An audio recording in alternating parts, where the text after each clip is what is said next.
Veliki pozdrav svima, moje ime je Olivera Miškić, bavim se network marketingom i komunikacijom. I da vas pitam nešto, da li imate strah od javnog nastupa? Ili bar tremu ako treba da izlažete pred manjim ili većim brojem ljudi? Neki kažu da ukoliko govorimo o nečemu u šta duboko verujemo ili o nečemu što je deo našeg života, ne bi trebalo da imamo tremu.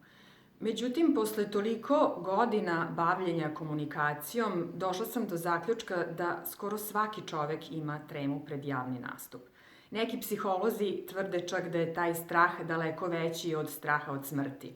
No, bilo kako bilo, verujem da je javni nastup za nas itekako koristan. Zato što nas žestoko izbacuje iz zone komfora, izbacuje nas iz poznatog, a kada izlazimo iz poznatog, to naš ego ne voli. A sve što ego ne voli, tera nas da rastemo i da se lično razvijamo. I zato želim danas da vam poklonim 5 načina kako da se lako i jednostavno oslobodite ovog straha.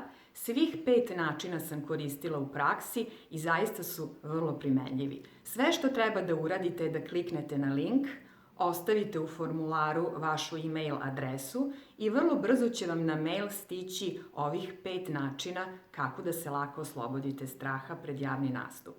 Želim vam puno javnih nastupa i puno izazova jer samo tako se raste.